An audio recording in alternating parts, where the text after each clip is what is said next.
Welcome back to the deep dive. Okay, we're jumping straight into the big one today, the 2025 Q3 crypto industry report. Yeah, and this period, Q3, it's already being called the second leg of recovery. Pretty significant stuff. It really feels like it. So our mission here, as always, is to get under the hood. We want to figure out exactly what drove the total crypto market cap up to $4 trillion. Right. I mean, that's a huge number, the highest we've properly seen since, what, late 2021? And for you listening, the key is understanding how it happened. Was it real institutional money this time? Who actually benefited most? Let's start with those top-line numbers then. Big picture. The market cap climbed 16.4%. Which is massive. That added about $563.6 billion in value. And the report suggests this wasn't just random retail FOMO, right? It points to surging liquidity, institutional inflows. Exactly. The liquidity is one thing, but the activity, that's the real tell. Average daily trading volume made a huge turnaround. Oh, big. It jumped, get this, 43.8% to $155 billion a day. Right. And that's critical because Q1 and Q2 volumes were declining. So this reverses that trend sharply. It tells you serious capital is back in the game, actively trading. Okay, so the market's up, volume's up. Let's unpack who led the charge. Which assets really stood out, especially those hitting new all-time highs? Well, interestingly, it wasn't Bitcoin leading this particular surge among the majors. Oh, who was it then? It was Ethereum. ETH really outperformed BTC, SOL, XRP, pretty much all the big ones this quarter. Okay, give us the numbers on ETH. So ETH started Q3 around $2,500, right? By August, it hit a new all-time high of $4,946. Almost 5K. Almost. It then closed the quarter strong at $4,215. That's a 68.5% gain in just 3 months. Pretty explosive. 68%. Okay, but why? What was the specific driver behind that kind of move? It feels like more than just general market optimism. It definitely was. The report is pretty clear. Serious institutional buy pressure. We're seeing treasury companies like Tom Lee's Bitmine Immersion, Joe Lubin's SharpLink. These aren't small players. They're putting significant corporate cash into ETH. So actual companies adding ETH to their balance sheets. Exactly. And that corporate interest was, let's say, supercharged by the regulatory side. The U.S. spot ETH ETFs. Bingo. Strong net inflows into those ETFs basically opened the floodgates. Institutions that wanted ETH exposure but needed that regulated wrapper, they finally got it and they jumped right in. And that shows up in the trading volume too, I assume. Absolutely. ETH's average daily volume went from about $19.5 billion in Q2 up to $33.4 billion in Q3. That tells you these institutions aren't just buying and holding passively, they're actively trading, driving price discovery. Okay, ETH's story makes sense. Institutions, ETFs. But then there's BNB. That one was a real surprise, wasn't it? It lagged for ages. It really did. BNB closed Q3 at $1,030. That's a massive 57.3% increase. It even briefly hit its own all-time high, over $1,048. So if ETH was about institutional access, what lit the fire under BNB? It seems like a different kind of story for BNB, more about utility and ecosystem activity. Its trading volume literally doubled compared to Q2. Doubled. From what to what? Yeah, the daily average went from around $2.8 billion in Q2 to $1.7 billion in Q3. Okay, so what drove that utility? What were people suddenly doing with BNB? 2 key things mentioned in the report. First, the launch of a new perpetual DEX called Aster. They were apparently really pushing BNB trading pairs, which created instant demand. Right, direct utility. And the second thing? PancakeSwap's integration with Binance through something called the Binance Alpha program, that seems to have just generally spurred a lot more DeFi activity on the Binance Smart Chain itself. Okay, so wait. Let me see if I get this right. ETH's rally is more about institutional adoption. Big money flowing in via ETFs. Yeah, adoption as a sort of regulated asset, a store of value. Whereas BNB's rally is more organic. Yeah. Driven by actual use within its own DeFi ecosystem. That's a good way to put it. ETH is about adoption, BNB is more about usage. Both drove prices to new highs, but maybe for fundamentally different reasons. It's quite interesting. Yeah, that is interesting. Okay, so we've got capital flowing into ETH and BNB, but where's the infrastructure supporting all this? That brings us to DeFi and, of course, stablecoins. Right, the plumbing of the system. And DeFi had a really decisive comeback in Q3. How so? Total value locked, the TVL, it climbed 40.2%, went from $115 billion up to $161 billion. That's a big jump back. It is.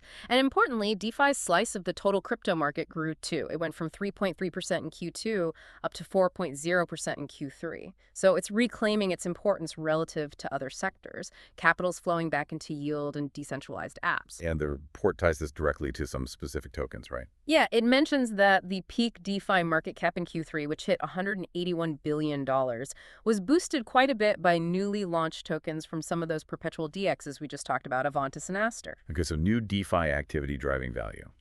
And the fuel for that engine, stablecoins. Always. And that market also hit a new all-time high. The total stablecoin market cap surged by $44.5 billion. Wow, another huge number. What's the percentage increase? That's an 18.3% increase, bringing the total to $287.6 billion.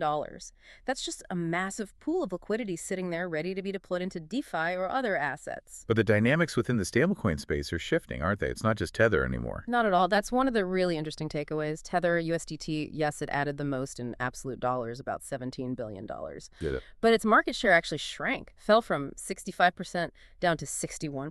That's significant. Why?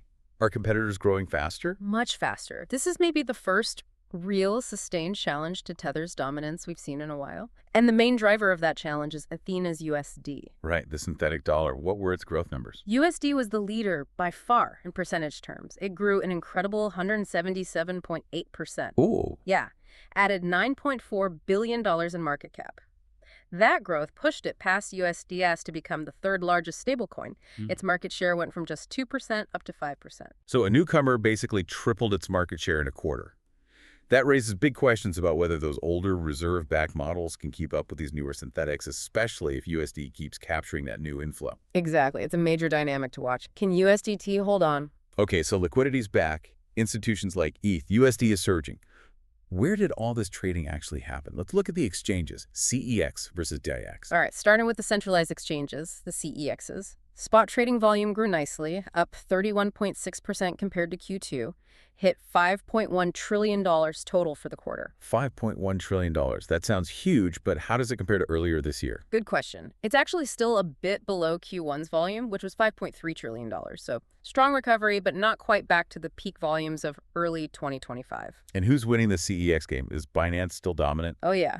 Binance maintained its lead, about 40% market share. Their volume grew 40.2%, and they actually did surpass their own Q1 high, so they're doing well. But the interesting moves were maybe further down the list. Definitely. Bybit was the big story there. They grew volume by 38.4% and jumped from number 6 globally all the way up to number 3. Number 3? Wow. They're clearly capturing a lot of that resurgent global flow. What about Coinbase? Coinbase. Well, despite being the biggest U.S. exchange, they're only 10th globally. And their growth was slower, only 23.4%. Seems like they grew less than most major rivals. Yeah, it feels like the U.S. regulatory situation might still be pushing some action offshore, benefiting exchanges like Bybit and Binance, maybe. That seems plausible. Now, if we pivot to the decentralized exchanges, especially the ones focused on perpetuals, that's where things got really wild. Okay, let's hear it. Perp trading volume on the top 10 DEXes. This excludes that new player. Aster, for a moment, hit a new all-time high for a quarter, $1.81 trillion. Trillion. With a T. With a T. And that's up 87.0% from Q2. 87%. That's staggering growth. How does $1.81 trillion on perp to DEXes compare to, say, Coinbase's spot volume? It dwarfs it. That $1.81 trillion is almost 3 times Coinbase's entire spot volume for the same Q3 period. It just shows how much speculative energy is moving into decentralized derivatives. Okay, who's leading in that space? Is it still Hyperliquid? Yep, Hyperliquid is still the king, for now. They had about 54.6% market share of that volume in Q3. And their open interest. Even more dominant there. They hold something like 75% of the market's total open interest. They've really nailed that CEX-like efficiency on a DX model. But you said for now. Are challengers emerging? Big time. The report specifically calls out Aster, Lighter, and EdgeX as serious threats. Aster, remember them driving BNB activity? They reported daily volumes hitting almost $85 billion in September. $85 billion in a day on a new DX? That's insane volume. It is. But the report adds a critical piece of context. Which is? These newcomers, Aster, Lighter, EdgeX, they're all running really aggressive token incentive programs right now. So they're basically paying people to trade there. Pretty much. Attracting what the report calls mercenary capital. Traders just chasing yields and rewards. The big question is what happens when those incentives run out? Does the volume just disappear? Yeah, that's the classic incentive dilemma. Okay, let's try and bring this all together for you, the listener. What are the key takeaways from this Q3 deep dive? Okay, first, the market's move to $4 trillion seems pretty solid this time, backed by real volume and institutional money finally coming in. Second, Second, that institutional money has a clear favorite right now: Ethereum, thanks in large part to those spot ETH ETFs finally getting traction. and third, Third, the underlying infrastructure is shifting. Stablecoins aren't just Tether anymore. USD is making a serious play.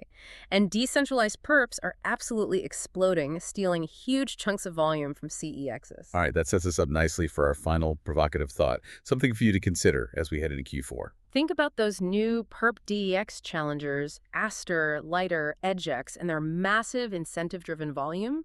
We know that volume is heavily tied to those rewards programs. Right, the mercenary capital. Exactly. So connecting this to the bigger picture, what happens to their market share, their eye-popping volume numbers, when those incentives inevitably dry up or shift? Does that capital stick around? And on the flip side, can Hyperliquid keep its huge lead in open interest, which represents more sticky positions when facing rivals willing to spend so aggressively to attract volume? Or will Hyperliquid feel pressured to launch its own token to defend its turf? That's the billion-dollar question, isn't it? Or maybe trillion-dollar, given the volumes. How that plays out will really shape the decentralized trading landscape going forward. We'll definitely be watching. We certainly will. Thanks for diving deep with us today. We'll catch you next time.